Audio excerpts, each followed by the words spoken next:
Commander Jake Harrison woke up to the sound of alarms. Red lights flashed across his quarters as he jumped out of bed. The emergency signal meant only one thing. Someone was in trouble. He grabbed his uniform and ran to the bridge of his ship. The bridge was busy with people working at their stations. Lieutenant Amy Rodriguez looked up from her computer screen. Her face was serious and worried. "Commander, we got a distress signal from the mining colony on planet Kepler 442b, she said. "The message came in about 10 minutes ago." "It's bad, sir." Jake took his seat in the command chair. "Put the message on the main screen." A man's voice filled the bridge. He sounded scared and out of breath.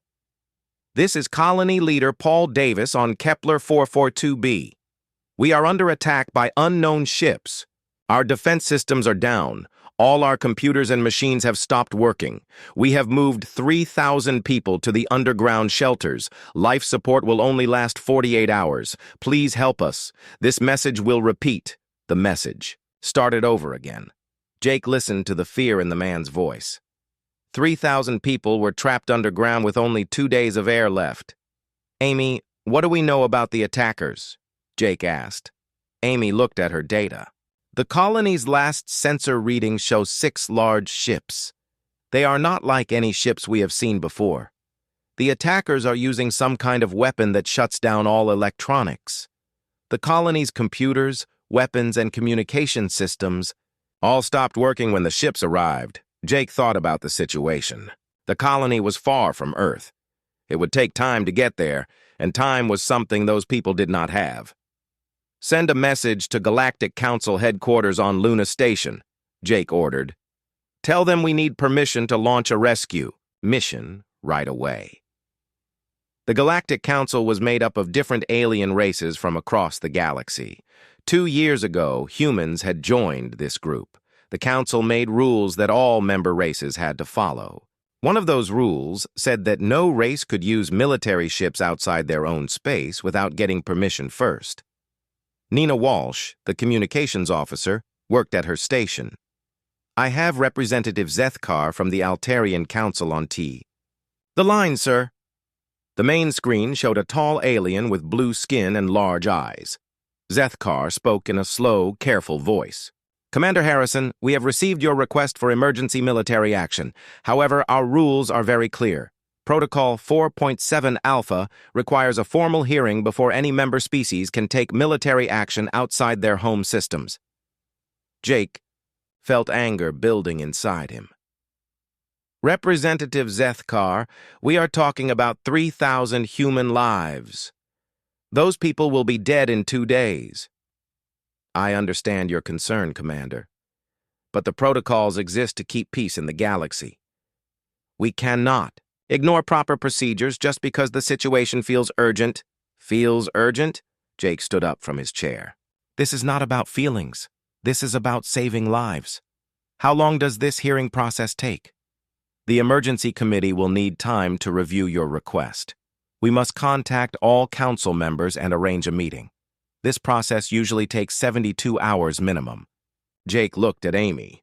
She was doing math on her computer. She looked up and shook her head.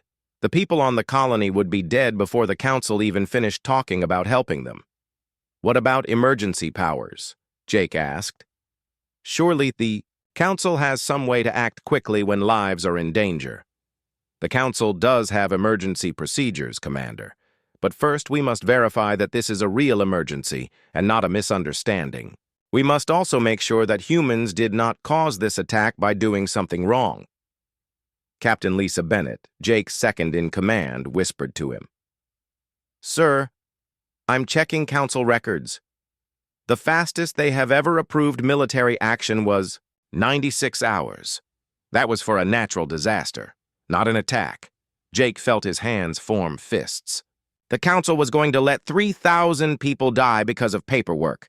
Representative Zethkar, what if we go there just to help with the rescue? We won't attack anyone. We will just try to save the people." "Commander, any military ships entering a conflict zone is considered an act of war under council law. If you enter that system without permission, you will be breaking our most important treaties. Nina looked up from her station. Sir, I'm getting more automated messages from the colony. The attacks are getting worse.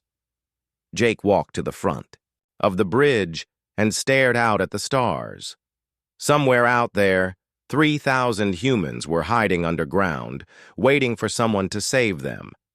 They had trusted Earth to protect them when they went out to mine resources on that distant planet. They had families back on Earth who were counting on them to come home. The Galactic Council cared more about following rules than saving lives. They moved slowly, always asking for more meetings and more paperwork. In the 2 years since humans had joined the Council, Jake had watched good people die while the aliens debated what to do about it. He turned back to Zethkar on the screen. How many Council races would we need to get emergency approval? You would need support from at least 8 of the 12-member races. However, each race must first consult their own governments before making a decision.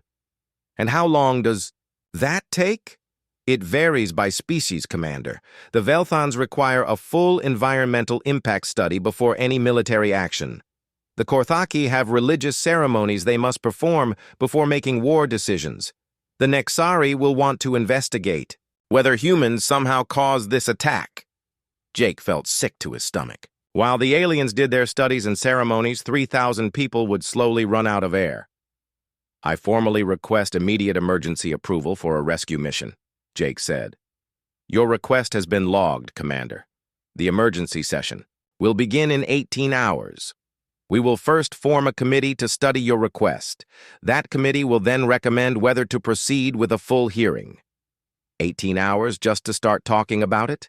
These procedures protect all member races, Commander. Without them, the galaxy would fall into chaos and war. Jake had heard enough. He cut the connection. The bridge was quiet except for the humming of machines. Everyone was looking at him, waiting to see what he would do next. These were good people who had joined Earth's space fleet because they wanted to protect human colonies and explore new worlds. Amy broke the silence. Sir, how long would it take us to reach the colony? At maximum speed, 36 hours. We would get there with about 12 hours to spare before their life support fails. And if we wait for Council approval? Amy did more math. Best case, if they approve everything quickly, we're looking at 4 days minimum, more likely a week. Lisa stepped closer to Jake. Commander, if we do this without permission, we'll be breaking 17 different treaties. The Council could ban humanity from space travel completely. They could cut off all trade and cooperation.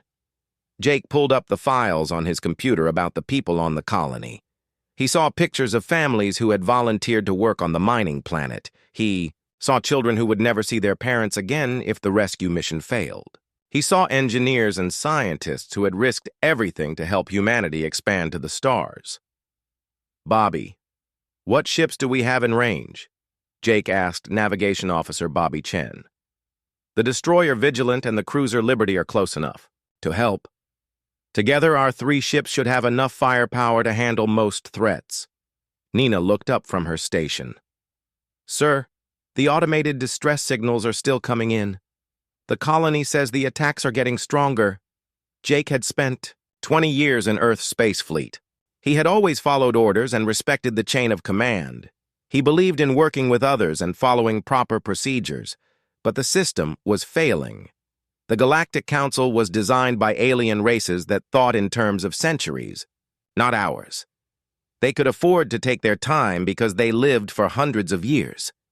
Humans were different. When someone was in trouble, humans helped them right away. When there was a problem, humans fixed it as fast as they could. That was how humanity had survived on Earth for thousands of years. Lisa, send a message to the Vigilant and Liberty. Tell them to get ready for immediate departure. Lisa looked worried. Sir, without Council permission, this would be considered an act of war.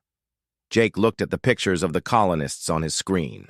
Families, children, people who had trusted Earth to keep them safe. No, Lisa, this is not an act of war. This is an act of humanity. Jake opened communication to the entire ship. This is Commander Harrison speaking to all crew members. In 30 minutes, we will leave for the Kepler 442b system to answer a distress call from our people. The Galactic Council has not approved this mission. Anyone who wants to leave the ship before we go should report to the shuttle bay now." He waited. The bridge crew looked at each other. Nina was the first to speak. "Sir, those people don't have time for us to fill out paperwork." One by one, every officer on the bridge said they would stay for the mission. Reports came in from all parts of the ship. Not a single crew member asked to leave. As the 3 Earth ships powered up their engines, Jake sent one final message to Galactic Council headquarters. "Humanity does not wait for permission when lives are at stake. We just act." The ships turned toward the stars and accelerated into the darkness. Behind them, the Council would spend days debating what to do. Ahead of them, 3,000 people were running out of. 3 weeks after the first attack, the creatures returned to Kepler 442b. This time, there were 12 of them instead of 6. Jake watched them approach on the colony's rebuilt sensor array, feeling both fear and excitement.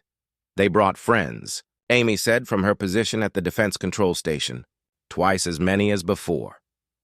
The colonists and ship crews had worked day and night to prepare for this moment. The colony now looked completely different. Simple radar dishes had replaced advanced sensor arrays. Mechanical weapons had been mounted on every major building. Most importantly, they had built a fleet of small fighter ships using basic technology that the creatures could not disable. "Paul, are your people ready?" Jake asked the colony leader. "Everyone who can't fight is in the deep shelters. Everyone else is at their battle stations. We won't run from these things again." Dr. Helen was monitoring the creatures from her science station. "Commander, their energy patterns are different this time. I think they learned from our last encounter. They're being more careful about how they feed." Jake looked at the tactical display showing the alien creatures moving into position around the planet. They were not rushing in like before. They seemed to understand that humans were dangerous now. "Lisa, signal all defense stations. Begin Phase 1. Phase 1 was simple. The colony would appear to be defenseless, just like last time. The creatures would move in close to feed on what they thought were normal electronic systems. Then, the E. Humans would spring their trap. The first creature approached the main colony building. Jake could see it through the reinforced windows, a living ship the size of a city block.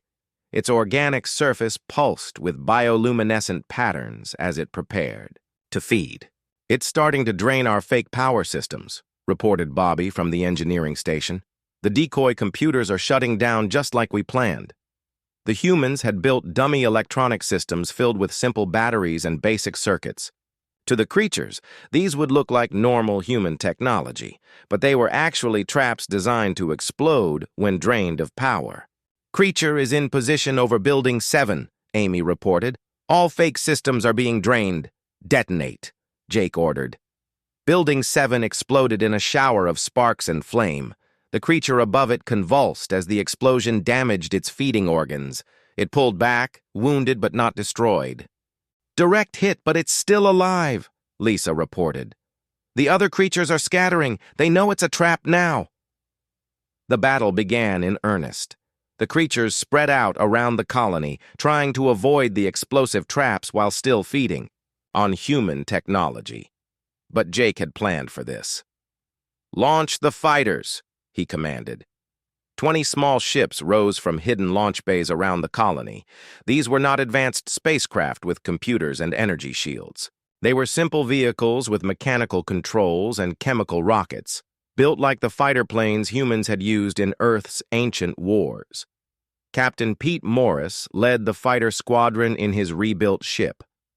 "Jake, these things are beautiful, up close, and terrifying." The fighters swooped around the alien creatures, firing simple projectile weapons and chemical explosives. The creatures tried to phase out of normal space to avoid the attacks, but the mechanical weapons still hit them. Unlike energy weapons, bullets and explosives worked the same way whether the creatures were solid or energy. "We're hurting them," Pete reported. "They can't just ignore physical attacks like they did with our energy weapons," but the creatures were learning quickly. They began working together, using their combined feeding ability to create energy fields that could disable even simple electronics. 3 fighters went dead and crashed to the planet's surface. "They're adapting faster than we expected," Helen reported. "Commander, we need to move to Phase 2 before we lose more ships." Phase 2 was Jake's most dangerous idea. Instead of trying to fight the creatures from a distance, the humans would get as close as possible and attack them directly. "Amy, launch the assault shuttles." 6 large shuttles flew up from the colony's main landing pad. These ships had been stripped of all advanced electronics and rebuilt as simple transport vehicles. But they carried the colony's mining equipment, including laser drills and explosive charges designed for breaking up asteroids. "This is crazy, Jake." Sandy's voice came over the radio from the lead shuttle. "We're going to try to board alien creatures that eat electricity." "Sandy, sometimes crazy is the only thing that works." The shuttles approached the largest creature, the one that seemed to be commanding the others. As they got close, the creature's feeding field tried to drain their power, but the shuttle's simple battery systems kept working. "Docking clamps engaged," Sandy reported. "We're attached to the creature's surface." "Remember, people, these are living things," Jake said over the radio. "Find their vital organs and target those." The assault teams cut their way into the creature's organic hull using mining lasers. Inside, they found a maze of living passages filled with strange biological machinery. The creature's body was like a giant organism designed for space travel. "It's incredible in here," reported Sergeant Tim Cooper, leader of Assault Team 2. "The whole thing is alive. The walls are breathing." "Stay focused, Tim. Find the brain or heart or whatever keeps this thing alive." The battle inside the creature was unlike anything humans had ever experienced. The assault teams fought through passages that changed shape around them, past organs that pulsed with alien energy. Some passages tried to trap them, while others seemed to attack them directly. "Found something." Sandy's voice was excited. "There's a central chamber with what looks like a brain. It's the size of a small building." "Can you destroy it?" "We brought enough explosives to crack an asteroid. I think we can handle one alien brain." While the assault teams worked inside the creatures, the fighter pilots continued their attacks from outside. The aliens were confused by the humans' willingness to get so close to them. They had expected humans to fight from a safe distance, with advanced weapons. "Charges placed," Sandy reported. "Everyone out of the creature. This is going to be a big explosion." The assault teams retreated to their shuttles as quickly as possible. When they were clear, Sandy detonated the explosives she had placed in the creature's brain chamber. The explosion was visible from the colony's surface. The giant creature convulsed violently, then went completely still. It began drifting away from the planet, clearly dead. "1 down, 11 to go," Jake said. But something unexpected happened. When the first creature died, the others began retreating. Immediately! They did not try to continue the attack or avenge their fallen leader. They simply left the system as quickly as possible. "They're running," Amy reported with surprise. "All remaining creatures are leaving the area." Jake watched the alien creatures disappear into deep space. The battle was over, but he knew this was just the beginning of a larger war. "Why did they run?" Lisa asked. "They still outnumbered us. 11 to 1. Dr. Helen had been studying the sensor readings from the battle. "Commander, I think they're a hive mind species, like I suspected before. When we killed one of them, we didn't just destroy a ship. We killed part of their collective consciousness. They're probably in pain right now, so they can be hurt in ways besides just physical damage." "Exactly. If we can kill enough of them, we might be able to make the whole group retreat." Jake felt satisfied with the victory, but he also knew that the creatures would be back. Next time, they would be prepared for human tactics. The war was just beginning. Over the next few days, reports came in from other human colonies. The creatures had attacked 5 more settlements, but the human colonial defense network had been ready. The colonies had shared the tactics developed on Kepler 442b, and most of the attacks had been driven off, but not all of them. New Shanghai colony had been completely destroyed before help could arrive. 2,000 people were dead.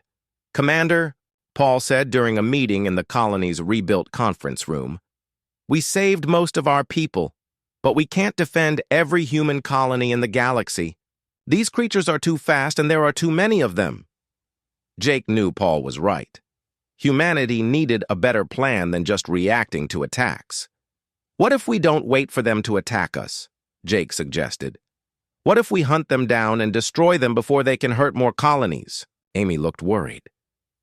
"Sir, that would mean taking the war to them. We don't even know where they come from." "Then we'll have to find out." Dr. Helen spoke up. "Commander, I've been analyzing the dead creatures' remains. I think I can track their energy signature. If there are more of them out there, we might be able to locate their base." Jake made another decision that would change humanity's future in the galaxy. Instead of just defending their colonies, humans would go on the offensive. They would hunt down the creatures and destroy them before they could launch more attacks. "Helen, how long do you need to build a tracking system?" "With the colonies. Resources, maybe 2 weeks. Then we have 2 weeks to prepare for the biggest mission humanity has ever attempted." As Jake looked up at the stars, he knew that everything was about to change again. Humanity was no longer just exploring the galaxy or trying to fit in with other alien races. They were fighting for their survival, and they would fight in the most human way possible. "Already on it, Commander. We are launching every mining shuttle and transport we have. We will have you down here in 6 hours. As Jake waited for rescue, he thought the colony on Kepler 442b was a small collection of buildings surrounded by mining equipment and storage facilities. Jake had never visited a frontier colony before. The people here had volunteered to live far from Earth to mine rare materials that would help humanity advance into space. Paul Davis met them at the Yao landing pad. He was a big man with rough hands and tired eyes. Behind him stood dozens of colonists who had come to thank their rescuers. "Commander Harrison, I can't tell you how grateful we are," Paul said, shaking Jake's hand. "When those creatures shut down all our systems, we thought we were going to die out here." Jake looked around at the faces of the people who had been trapped underground for 2 days. There were families with children, elderly scientists, and young engineers. These were the people the Galactic Council had been willing to let die while they held meetings. "Paul, we need to get our ships working again. How long before your repair crews can help us?" "That's going to be a problem, Commander. Those creatures did more than just drain our power.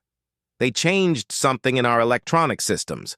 Our best engineers are working on it, but it might take weeks to get everything running normally." Lisa walked up to Jake. "Sir, we just received a message from Earth. The Galactic Council is demanding that we return immediately to face charges. They are very angry about what we did." Jake was not surprised. The Council valued following rules more than saving lives. They would want to punish humanity for acting without permission. "What kind of charges?" "Violation of 17 interstellar treaties, engaging in unauthorized military action, and something called reckless endangerment of galactic peace." Dr. Helen Carter joined the conversation. She had been studying the effects of the creatures on the colony's equipment. "Commander, I think you should see what I found. These creatures didn't just feed on the colony's power. They copied information from the computers before they disabled them." "What kind of information?" "Everything. Technical specifications for human technology, maps of Earth and human colonies, military codes, even personal files on the colonists. They downloaded the entire database before they started feeding." Jake felt cold fear in his stomach.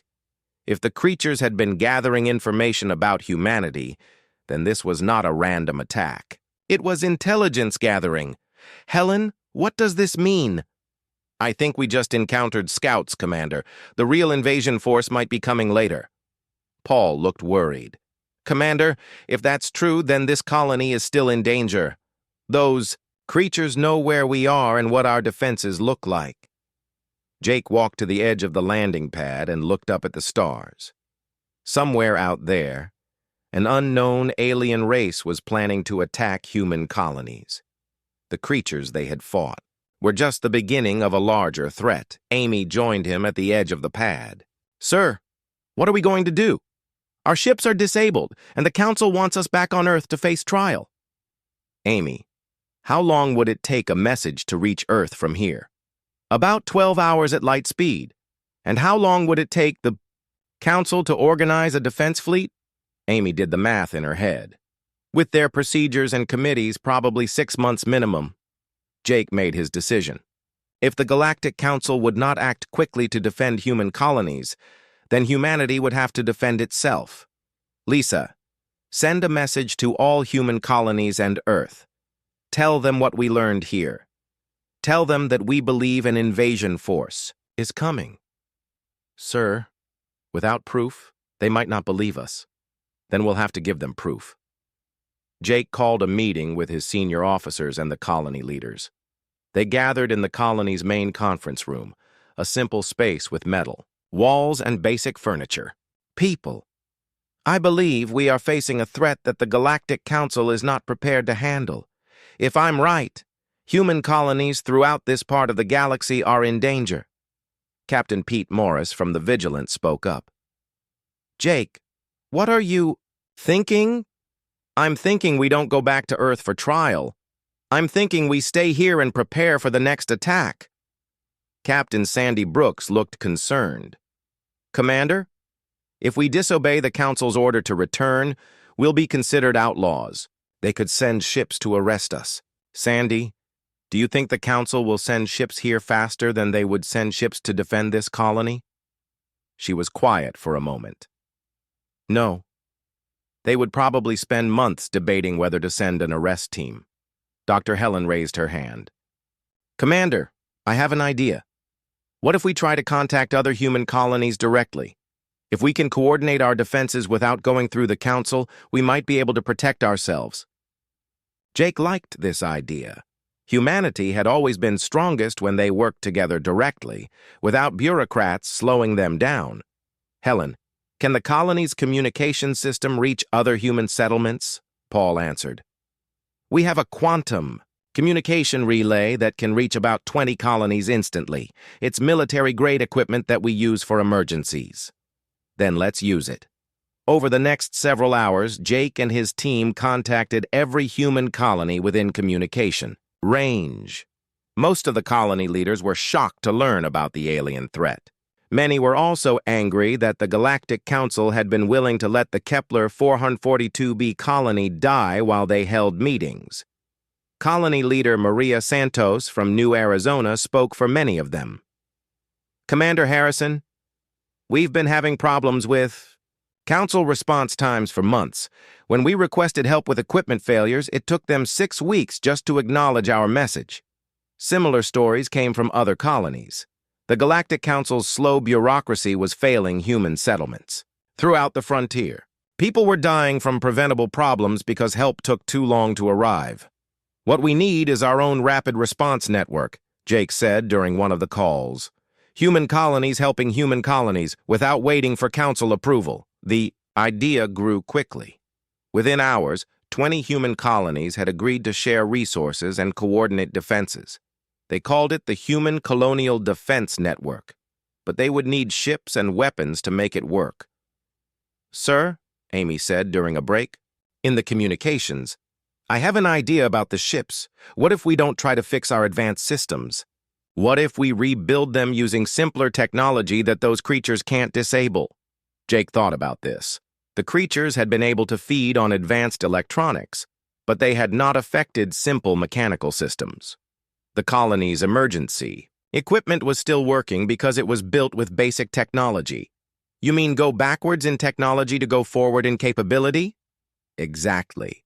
Build ships that work like the old naval vessels on Earth. Simple, reliable, and immune to electronic attack." Dr. Helen was excited by the idea. "Commander, that could work. Those creatures evolved to feed on advanced electronics. They might not be able to affect simpler systems. Over the next few days, the colonists and the disabled ship crews worked together to design new defensive systems. They combined human engineering skills with the colony's mining equipment to create weapons and sensors that would work even if the creatures returned.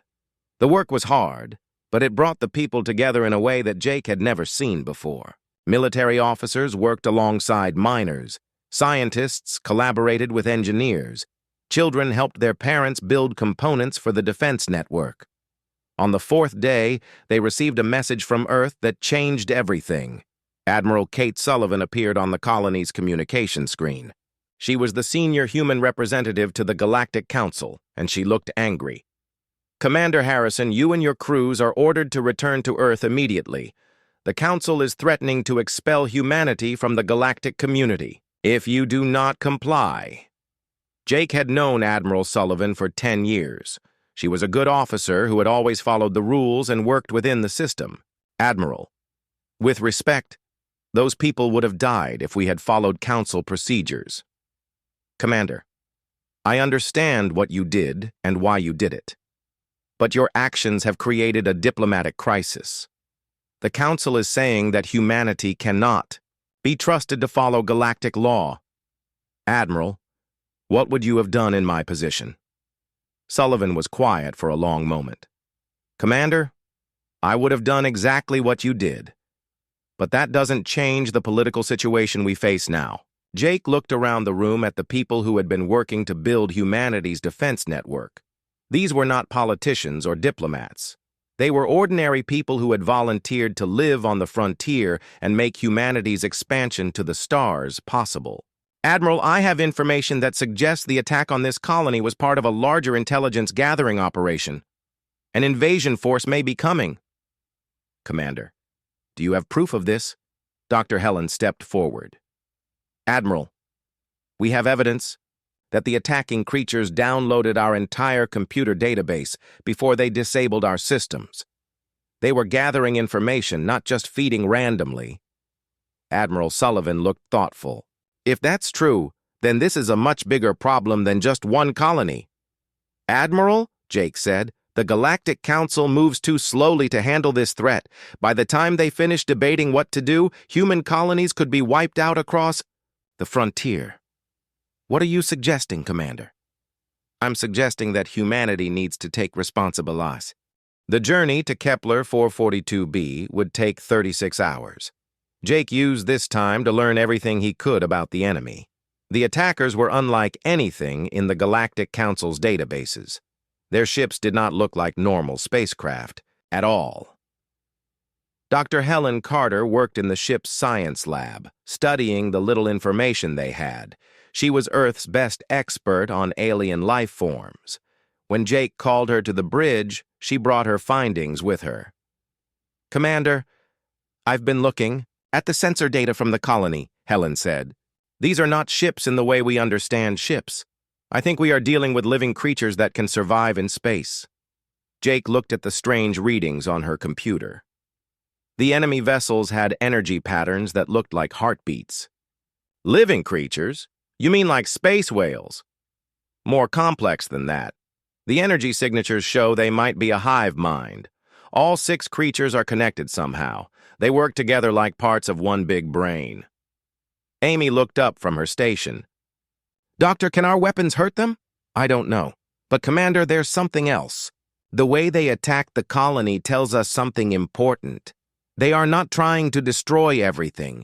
They are isolating the humans, cutting off their power and communications. It's like they are studying them." Jake thought about this. Why? Would alien creatures want to study humans? What could they learn from a mining colony? "Sir, we are getting close to the system," Bobby Chen reported from his navigation station. "Long-range sensors show the 6 creatures are still around the planet. They are about the same size as our cruiser ships. Any reaction to us coming toward them?" "Not yet, sir, but they know we are here." Jake studied the tactical display on the main screen. The 6 alien creatures were positioned around the planet in a pattern that blocked all escape routes. It was smart positioning. If the colony had working ships, they would not be able to get past the creatures. In his 20 years of military service, Jake had learned that the best way to handle an unknown enemy was to be direct and strong. The Galactic Council would spend weeks trying to talk to the creatures, learning about their culture and finding diplomatic solutions. But the people underground did not have weeks. Lisa, tell the Vigilant and Liberty to move into attack formation. We go in fast and hard. Lisa looked concerned. Sir, shouldn't we try to communicate with them first? Maybe they don't know they are hurting the humans. They've had 48 hours to respond to the colony's distress calls. If they wanted to talk, they would have answered by now. The 3 human ships moved toward the planet in a triangle formation. The Vigilant and Liberty were good ships with experienced crews. Captain Pete Morris commanded the Vigilant, and Captain Sandy Brooks commanded the Liberty. Both had fought alongside Jake in battles before. All ships, prepare weapons, Jake ordered. Target the creatures closest to the colony. The alien creatures seemed to sense the approaching danger. Their energy patterns changed, pulsing faster and brighter. Jake could see them moving on the display screen, but they moved in a strange way.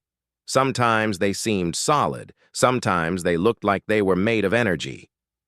Fire when ready, Jake commanded. The human ships launched their energy weapons at the alien creatures. Bright beams of concentrated power shot across space toward their targets. The weapons were designed to punch through the strongest armor and shields in the galaxy. The beams passed right through the creatures without touching them. What the hell? Amy said, checking her weapon systems. All weapons are working correctly, but we're not hitting anything. They are phasing in and out of normal space, Bobby reported. Sir, our regular weapons can't touch them when they do that. Jake watched as one of the creatures moved toward the Liberty. When it touched the human ship, every light on the cruiser went out. The Liberty stopped responding to radio calls and began drifting helplessly through space. They are not trying to destroy us, Jake realized. They are trying to disable us, just like they did to the colony. Helen's voice came over the communication system from her lab. Commander, I think I know what they are doing. These creatures feed on electronic energy. They are not attacking the colony to hurt the humans. The humans just happen to be there while the creatures feed on their machines. So how do we stop them? We don't fight them with technology, Commander. We fight them the way humans have always fought, before we had energy weapons and computers. Jake smiled for the first time since the crisis began. Sometimes the old ways were the best ways. He opened communication to all 3 ships. All crews listen carefully. We are dealing with creatures that eat electronic energy. Every time we use our high-tech weapons and shields, we are giving them more food. We need to think like our ancestors who fought with simpler tools, Captain. Morris from the Vigilant responded through heavy radio static. Jake, what do you have in mind? These things just disabled my sister ship. We are going to give them more food than they can handle. Helen, can you rig all our backup power systems to overload at the same time? You want to create an electromagnetic pulse? Commander, that would fry every electronic system on our ships. We would be dead in space. Maybe. But if these creatures eat energy, let's see what happens when we feed them too much. Jake had read about old battles on Earth's oceans, where sailing ships won against superior enemies by using tactics that seemed crazy. The Galactic Council races fought with overwhelming technology and careful planning. Humans fought with determination and the willingness to take risks that seemed impossible. Amy, take us in close to the nearest creature, as close as you can get. Sir, if they disable our systems, then we improvise. The ship moved toward one of the alien creatures. As they got closer, Jake could see it more clearly. It looked like a living ship, with skin instead of metal and organs instead of machines. It was beautiful and terrifying at the same time. Bobby, transfer all power except life support to the engines.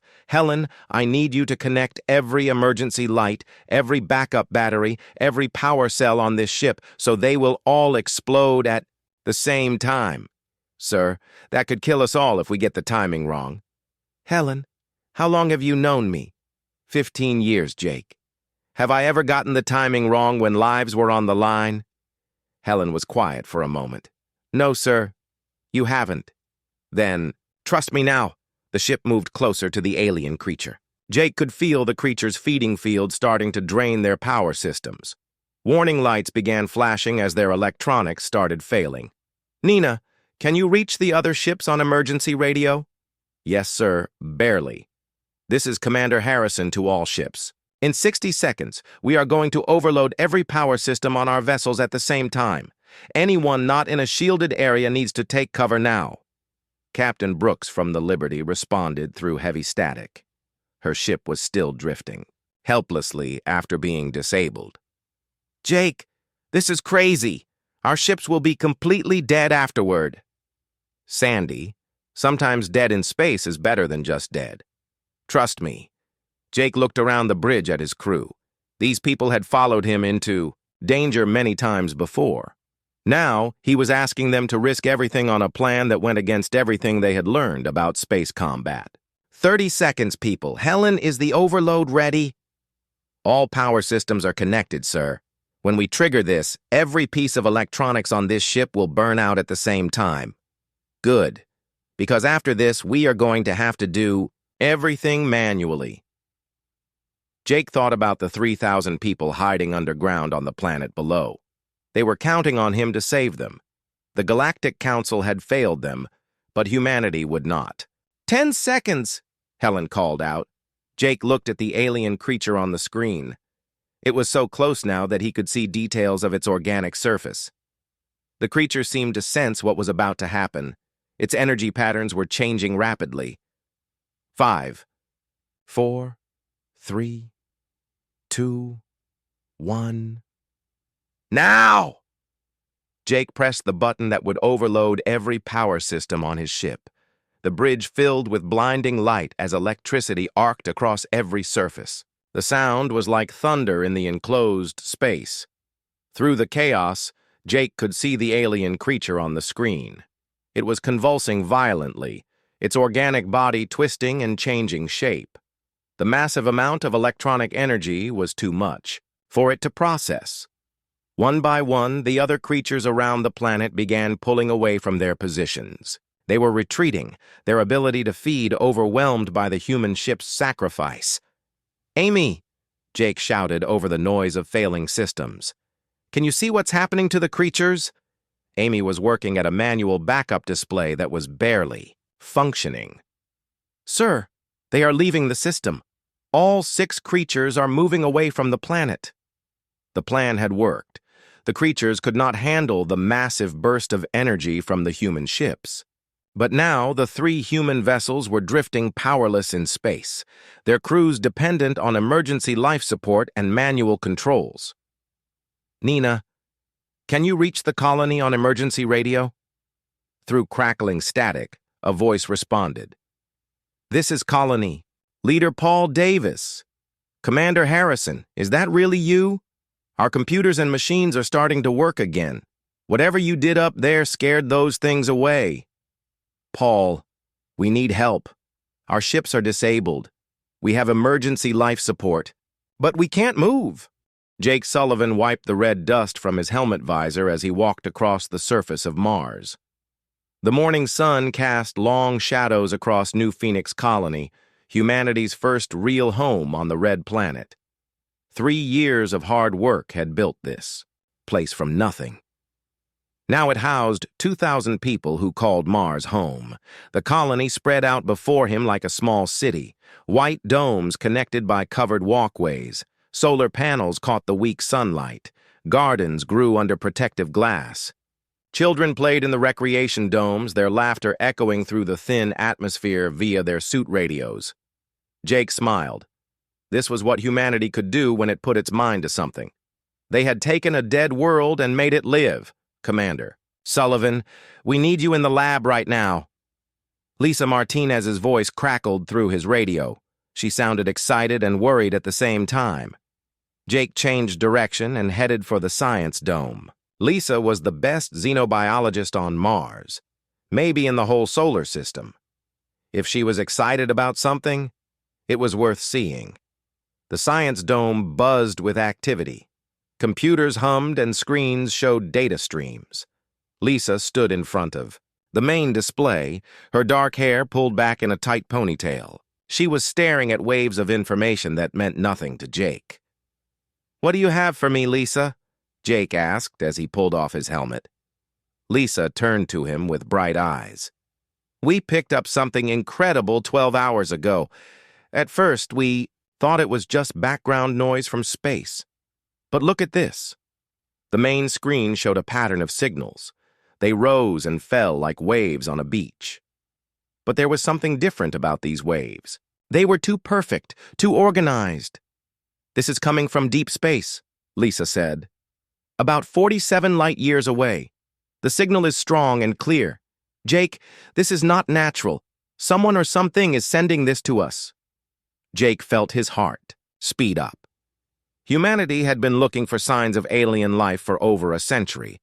They had found bacteria on Europa and fossils on Mars, but nothing that could build machines and send messages across space. "Are you sure?" Jake asked. "I ran every test I could think of," Lisa said. "This signal is artificial. It repeats every 6 hours and 23 minutes. The pattern never changes. Someone is trying to talk to us." Dr. Amy Johnson walked over from another computer station. She was young, maybe 28, with short blonde hair and sharp blue eyes. "Commander, we need to decode this message. If aliens are trying to contact us, we need to know what they are saying." Jake nodded. "How long will it take?" "Hard to say," Amy replied. "Could be days, could be weeks. The pattern is complex. But we have the best computers on Mars working on it." Jake looked around the lab. Every scientist was focused on their screens. This was the biggest discovery in human history, and it was happening on his watch. "Keep working on it," Jake said, "and keep this quiet for now. I need to contact Earth Command." Lisa frowned. "Jake, we should share this with everyone. The whole human race should know." "And they will," Jake said. "But let's decode the message first. We need to know what we're dealing with." 2 days later, Amy burst into Jake's office without knocking. Her face was pale and her hands shook as she held a tablet. "We cracked it," Amy said. "Jake, you need to read this right now." Jake took the tablet and read the translated message. The words were simple, but the meaning hit him like a punch to the stomach. "To the young race expanding from the third planet. We are the Zephyrians. We have watched your species for 50 of your years. You grow fast and spread far. This path leads to death. Stop your expansion beyond your home system. Turn back now.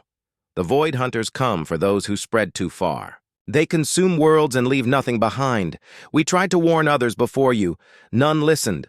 All died. This is your only warning. Stay small and live. Grow large and die." Jake read the message 3 times. Each time the words felt heavier. "They're telling us to stop exploring space," Jake said. Amy nodded. "They say something called Void Hunters will kill us if we keep expanding." Jake stood up and walked to his window. Outside, he could see workers building new domes, families raising children, scientists making discoveries. Mars was alive because humans refused to stay on one world. "What do you think, Amy?" Jake asked. "Should we listen to them?" Amy was quiet for a long moment. "I don't know, Commander, but I know humans. We don't usually listen to warnings about staying small." Jake smiled grimly. "You're right about that." He sent the message to Earth Command immediately. Within hours, his communication system was flooded with calls from world leaders, military commanders, and scientists. General Paul Carter was the first to video call from Earth Defense Command. He was a big man with gray hair and cold eyes. "Sullivan, is this message real?" Carter asked. "As real as we can verify, General. Dr. Martinez and her team ran every test possible. This came from deep space, and it's definitely artificial." Carter leaned back in his chair. "So aliens exist, and their first message is telling us to go back home and hide. That's about the size of it, sir." "Like hell we will," Carter said. "Humanity doesn't run from threats. We face them head on." Over the next few weeks, similar responses came from leaders around the world. President Rebecca Hayes called it unacceptable interference in human expansion. Prime Minister David Chen said, humanity will not be caged by alien fear, but not everyone agreed. Dr. Susan White from the Global Peace Institute argued for caution. We know nothing about these void hunters, she said in news interviews. Maybe the Zephyrians are trying to save us. Jake found himself caught in the middle. Part of him wanted to heed the warning. If aliens were telling them about a deadly threat, maybe humans should listen. But another part of him looked out at Mars and saw what humanity could accomplish. They had turned a dead world into a place where children could grow up under alien skies. How could they give that up based on a warning from strangers? 3 months after the first message, Tom Phillips was working the night shift on Europa Station. The ice moon of Jupiter was humanity's furthest permanent outpost. Tom was, an engineer who kept the mining equipment running. It was lonely work, but someone had to extract the water that kept the outer colonies alive. Tom noticed strange readings on his sensors at 3 a.m. local time, energy signatures that didn't match anything in the computer database. They were coming from the dark side of Europa, where no human equipment operated. "Control, this is Phillips," Tom called over the radio. "I'm getting weird energy readings from Sector 7. "Copy that, Phillips. Probably just ice shifting. You know how it is out there." But Tom knew ice. And this wasn't ice. The energy signatures were moving in patterns. They were organized, like they had purpose. Tom saved the data to his personal files and kept monitoring. Over the next week, the strange readings appeared near several other outer system installations, always in the dark areas where humans rarely went. Dr. Amy Johnson, who had transferred to Europa Station after helping decode the alien message, looked at Tom's data with growing concern. "Tom, these readings match theoretical profiles for advanced propulsion systems," Amy said. "Something with technology we don't understand is moving through our outer system." Tom felt a chill that had nothing to do with Europa's frozen surface. "You think it's them? The Void Hunters?" Amy stared at the data streams. "I think something is coming, and I don't think it's friendly." On Mars, Jake Sullivan received reports from all the outer stations. Strange energy readings, unexplained sensor contacts, equipment failures in patterns that seemed almost intentional. Lisa Martinez plotted all the incidents on a star map. "Jake, look at this pattern. These contacts are getting closer to the inner system. Whatever it is, it's moving toward Earth." Jake studied the map. The pattern was clear once you knew what to look for. Something was probing human defenses, testing their responses. "How long do we have?" Jake asked. "Based on the progression, maybe. 6 months before they reach Mars," Lisa said. "Less if they move faster than we think they can." Jake opened a communication channel to Earth Command. It was time to stop debating and start preparing. "General Carter, this is Commander Sullivan. On Mars, we have a problem." The warning had been delivered. Humanity had chosen not to listen. Now something was coming through the dark between worlds, and Jake Sullivan had the feeling that their real test was about to begin. Whether humans would hide or fight remained to be seen. But Jake knew his species well enough to guess which path they would choose. Humanity had never been good at staying small.